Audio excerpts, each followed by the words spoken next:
हजारों करोड़ का माल जाता है यहाँ से विदेशों में। सोना है ये सोना।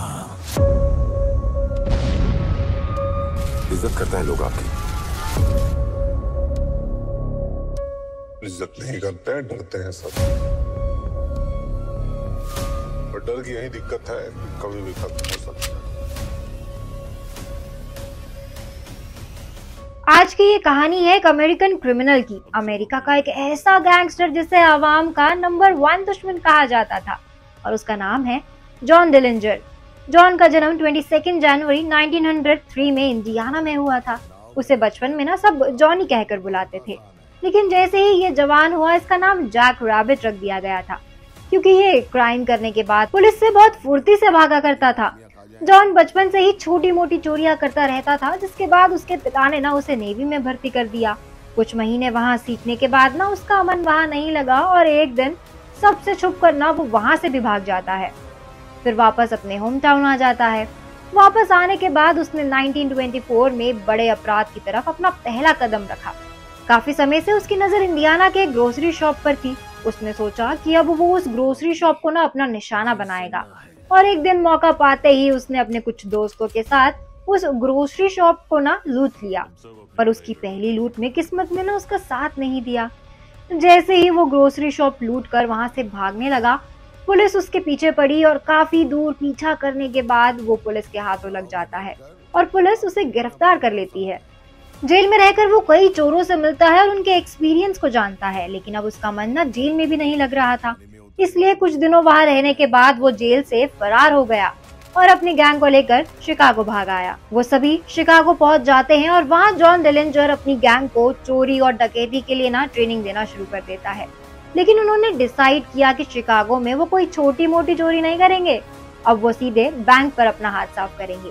जॉन डिलिंजर उन सभी को बैंक लूटने की ट्रेनिंग देने लगा और फिर धीरे धीरे करके ना वो अमेरिका के सभी छोटे बड़े बैंक्स को लूटने लगे। और कुछ ही सालों में जॉन डिलिंजर और उसका गैंग अमेरिका का बैंक लूटने वाला सबसे बड़ा गैंग बन गया। 1924 में जॉन डिलिंजर की मुलाकात बैरल से होती है और उसे ना वो बहुत पसंद आती है, जिसके बाद वो उससे शादी कर लेता है।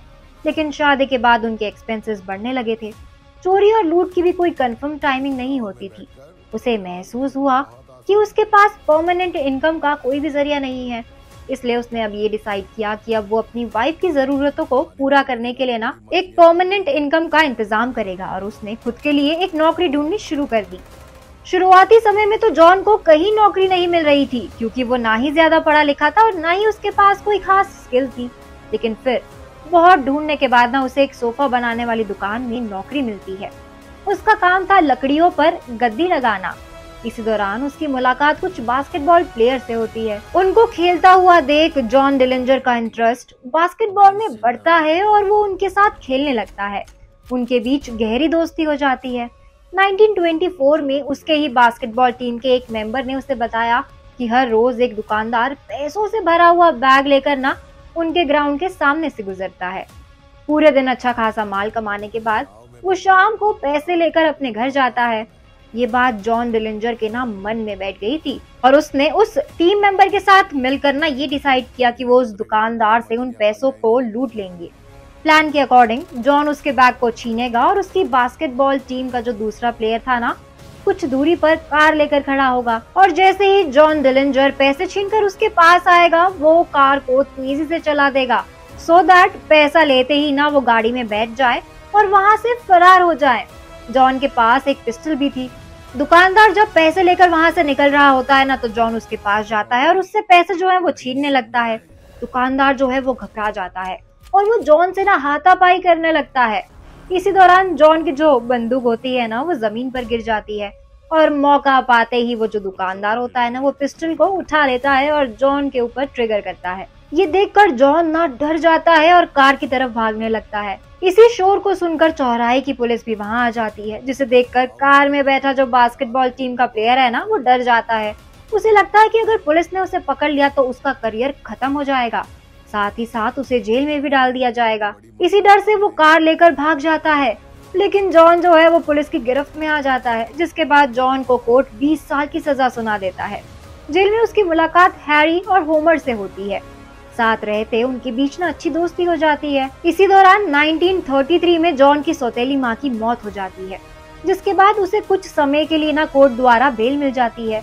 लेकिन उसने इस बेल का भी ना पूरा फायदा उठाया और बाहर आते ही बहुत सारे हथियार और असलमों को इकट्ठा करना शुरू कर दिया। जेल में रहने के दौरान उसने अपना अच्छा खासा कांटेक्ट वहां बना ही लिया था और उन्हीं सोर्सेज के जरिए ना उसने अपने दोस्त हेनरी और होमर के पास जेल में उन हथियारों को पहुंचा दिया, जिसके बाद वो दोनों भी जेल से भागने में कामयाब हो गए और अब तीनों ने मिलकर ना एक गैंग बना दी जिसका नाम डिलिंजर गैंग था। उन्होंने बहुत सी बड़ी बड़ी दुकानों को लूटा और लूटने के बाद बड़ी ही आसानी से वो वहां से फरार हो जाते थे। उनकी इस लूटपाट से ना सरकार और नागरिक दोनों ही परेशान थे। पुलिस काफी समय से जॉन डिलिंजर की इस गैंग को ना पकड़ना चाह रही थी, लेकिन हर बार वो लोग बच निकलने में कामयाब हो जाते थे। अब ये case federal bureau of investigation यानी कि FBI को सौंपा गया। पहले तो FBI ने जॉन को पब्लिक एनिमी नंबर 1 का खिताब दे दिया और फिर जॉन को पकड़ने के लिए ना अपने सोर्सेज को लगा दिया। उन्होंने जॉन की वाइफ के दोस्त से कांटेक्ट किया, जिसके जरिए उन्हें ये पता चला कि जॉन और उसकी वाइफ 22 जुलाई 1934 को मूवी देखने जाने वाले हैं। इसी मौके का फायदा उठाते हुए पुलिस भी वहां पहुंचती है।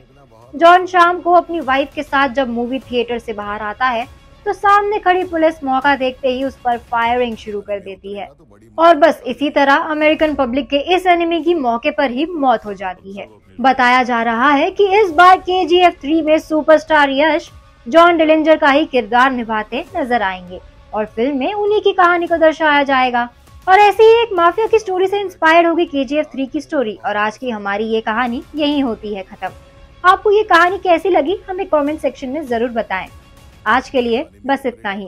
मैं पूर्णिमा लेती हूँ अब आप सभी से इजाजत। ये वीडियो पसंद आया हो तो इसको लाइक और शेयर करें, साथ ही सब्सक्राइब करना ना भूलें बॉलीग्राड स्टूडियोज को।